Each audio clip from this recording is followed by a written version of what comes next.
Ini yang sering ada di masjid. Bahkan kalau ustadz diundang yang di masjid yang belum kenal, kadang nanya sama DKM, Pak Ustadz DKM, kita khutbahnya sekali atau 2 kali. Kalau di masyarakat Indonesia ya kebanyakan 2 kali, ya karena itu mazhab Syafi'i. Ya, namun kan dari hari ke hari kan para ulama dai-dai yang datang dari Timur Tengah yang bermadhab Hambali juga semakin banyak, sehingga hal ini juga sebagian dai itu bisa dibilang agar tidak terjadi gesekan, tidak masalah kita bertanya dulu, ya, karena masalah ini adalah masalah yang tidak prinsip, maksudnya tidak hal yang furu, ya, tidak masalah kita tanya, ya seperti itu. Misalnya mau sekali oke, mau 2 kali monggo. Tapi kita akan bahas ya khutbah hari raya 2 atau 1 kali. Ada 2 pendapat ulama dalam masalah ini. Ada 2 pendapat dalam masalah ini. Pertama, mayoritas ulama madhab, ini mayoritas ya, ulama madhab berpendapat bahwa khutbah hari raya adalah 2 kali. Bahkan bukan Syafi'i saja, mayoritas ulama mengatakan khutbah hari raya 2 kali. Kita akan buktikan mana buktinya 4 madhab ya, itu mengatakan bahwa khutbah 2 kali. Saya akan kutipkan masing-masing dari madhab. Disebutkan dalam kitab madhab Hanafi Bada'i'us Sunna karya Imam Alauddin Al-Kasani mengatakan, wa kaifiyatul khutbati fil idaini kahiyya fil jumu'ati fayakhtubu khutbataini. Kata Imam Al-Kasani, seorang ulama madhab Hanafi, cara khutbah 2 hari raya adalah seperti khutbah Jumat, yaitu 2 kali. Coba madhab Hanafi. Kita lihat lagi di madhab lain. Sholatul idaini sunnatun wa hiya rak'atani bi ghairi adzanin yaftatihul ula bi sab'i takbiratin ma'al ihram wa tsaniyata bi sittin ma'al qiyam yakhtubu ba'daha khutbatain.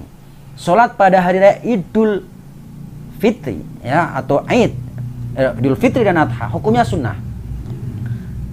2 rakaat tanpa ada adzan. Di rakaat pertama takbir sebanyak 7 ya, 7 takbir sudah termasuk takbiratul ihram, ini sebagian madhab ya. Dan pada rakaat kedua takbir sebanyak 6 sudah termasuk takbiratul intiqal. Setelah sholat dilakukan 2 khutbah. Dari kitab madhab Maliki fikih Imam Malik karya Imam Abdurrahman Al-Baghdadi Al-Maliki, wafat tahun 732 Hijriah. Maliki mengatakan khutbah id 2 kali. Kita lihat lagi di madhab yang lain. Fayusannu ba'da sholatil id khutbatani ala mimbarin. Disunahkan setelah sholat id untuk melakukan 2 khutbah di atas mimbar. Dari kitab madhab Syafi'i Al-Um ya. Maaf, ini kitab Al-Um karya Imam Syafi'i. Namun dikutip oleh Imam Nawawi dalam kitab Majmu' Syarah Muhadzab. Jadi jelas, Syafi'i jelas bahwasanya khutbah id 2 kali di Syafi'i. Tadi Hanafi, Maliki, Syafi'i. Sekarang kita lihat di Hambali. Fa idza sallama khutba bihim khutbataini yajlisu bainahuma. Apabila imam sudah salam, hendaknya khutbah 2 kali. Di antara 2 khutbah diselingi dengan duduk. Kitab madhab Hambali Al-Mughni karya Imam Al-Qudamah rahimahullah ta'ala. Imam Qudamah rahimahullah ta'ala. 4 madhab mengatakan khutbah id 2 kali. Sehingga madhab pertama. Pendapat kedua, sebagian ulama berpendapat bahwa khutbah hari raya hanya 1 kali. Sebagian ulama. Argumennya mana kok hanya sekali? 1. Hadis yang menunjukkan 2 khutbah adalah dhaif. Jadi 2 khutbah yang ditunjukkan hadis ini oleh ulama yang kedua ini hadisnya dhaif yang dipakai.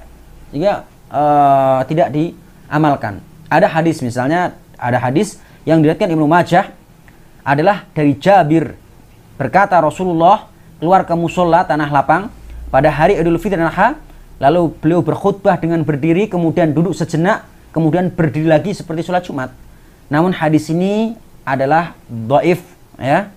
Bahkan sebagian mengatakan mungkar, sehingga hadis ini nggak bisa dijadikan hujah.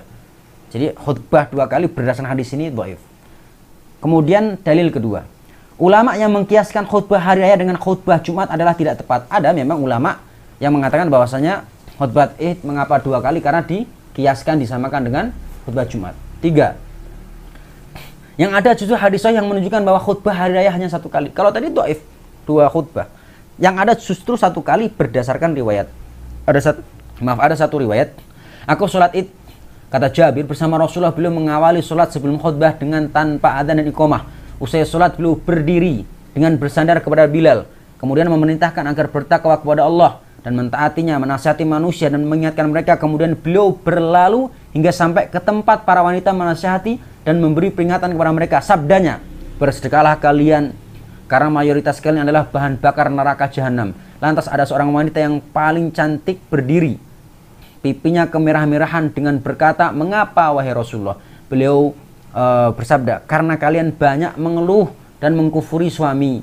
Bilal berkata, mereka lantas menyedekahkan perhiasan mereka dan diletakkan di baju Bilal berupa anting dan gelang. Hadis riwayat Bukhari dan Muslim.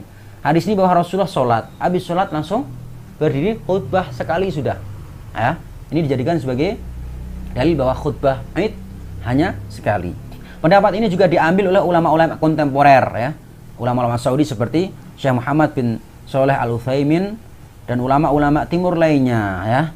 Namun walaupun ya Syekh Utsaimin mengatakan khutbah Id itu yang afdolnya sekali, beliau juga membolehkan khutbah 2 kali, ya. Kata Syekh Utsaimin, yang sunnah khutbah hari raya adalah 1 khutbah, dan jika dilakukan dengan 2 khutbah maka tidak mengapa, ya. Majmu' Fatawa, kumpulan fatwa Syekh Utsaimin. Jadi kesimpulannya adalah pendapat-pendapat ulama dalam masalah ini ada kelapangan.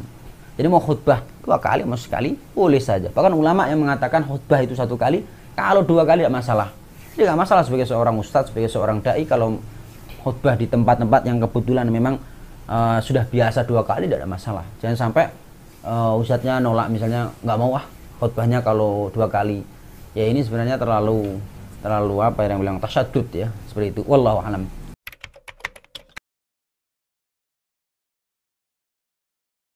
Dalam masalah ini ada 2 pendapat para ulama. Pertama, sholat tahiyatul masjid hukumnya sunnah menurut mayoritas ulama, dan ini memang yang diamalkan oleh banyak orang, ya. Dalilnya adalah seorang dari penduduk Najd mendatangi Rasulullah dalam keadaan rambut kusut, terdengar gema suaranya yang tidak jelas dan tidak dimengerti apa yang dikatakan hingga dekat.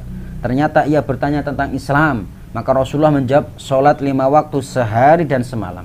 Lalu ia bertanya lagi, apakah ada yang lainnya atasku? Beliau sallallahu alaihi wasallam menjawab, tidak, kecuali beliau engkau mengerjakan sholat sunnah. Jadi ada orang penduduk Najd, yang kusut, ya, tanya tentang Islam, disampaikan oleh Rasulullah ada sholat 5 waktu sehari semalam. Terus dia ada lagi nggak ada lagi, kecuali kamu mau mengerjakan sholat sunnah. Berarti selain sholat 5 waktu itu adalah sholat sholat sunnah seperti tahiyatul masjid. Ini dalil yang menunjukkan bahwasanya tahiyatul masjid adalah sunnah mayoritas ulama. Pendapat kedua, sholat tahiyatul masjid adalah wajib, ya. Berarti setiap orang yang masuk masjid wajib sholat 2 rakaat. Ini adalah pendapat ulama ahlu dhahir atau madhab dhahiri seperti Imam Ibn Hazm rahimahullah ta'ala, seorang ulama besar yang punya kitab Al-Muhalla, bahwa hukum sholat tahiyatul masjid adalah wajib. Dalilnya mana? Ada dalilnya juga. Wa an Abi Qatadah, dari Abi Qatadah radhiyallahu anhu qala, ia mengatakan qala Rasulullah SAW, idza dakhala ahadukumul masjid, apabila di antara kalian masuk masjid, fala yajlis hatta yusolli rakaataini, jangan duduk hingga kamu sholat 2 rakaat. Hadis riwayat Al-Bukhari dan Muslim. Hadis ini menunjukkan bahwasanya secara dohirnya, ya, secara kaidah usul fikihnya, ya, perintah, maka hukum asalnya adalah wajib, ya, seperti ini. Kemudian juga Abu Qatadah, ya, menyampaikan bahwa Rasulullah bersabda, jika seseorang di antara kamu memasuki masjid, maka janganlah ia duduk kecuali setelah sholat 2 rakaat, ya. Ini dalil yang sama tadi menunjukkan bahwasanya seolah-olah ini perintah dari Rasul adalah wajib hukum asal, ya. Namun kita dapati juga sebagian para ulama, ya, ada yang menguatkan, ya. Dalam hadis tersebut memerintahkan sholat 2 rakaat ketika masuk masjid dan melarang duduk sebelum melaksanakan 2 rakaat. Sedangkan hukum asal perintah adalah wajib, tadi saya sampaikan sebagaimana kaidah, dan hukum asal larang adalah haram. Pendapat ini yang mengatakan sholat tahiyatul masjid adalah wajib juga dikuatkan oleh Imam Daqiq Al-Aid rahimahullah ta'ala, Imam As-Sun'ani yang punya kitab Subulus Salam Syarah Bulughul Maram, dan Imam Asy-Syaukani, ya, yang punya kitab Nailul Autor ya, sebagaimana yang punya kitab tafsir Fathul Qadir juga, sebagaimana dijelaskan oleh Syekh Abdullah bin Shalih Al Fauzan hafizallahu taala. Jadi salat tahiyatul masjid wajib bukan hanya pendapatnya Imam Ibnu Hazm, tapi ulama-ulama seperti Imam Daqiq Al-Id, Imam As-Sun'ani, Imam Asy-Syaukani, ulama besar yang dari Yaman, ini pun mengatakan wajib ya. Namun hal ini yang kita amalkan memang pendapat mayoritas ulama yang mengatakan bahwasanya sholat tahiyatul masjid adalah sunnah, adalah afdol. Yang mau melaksanakan fadilah, keutamaan bagi dia, wallahu a'lam.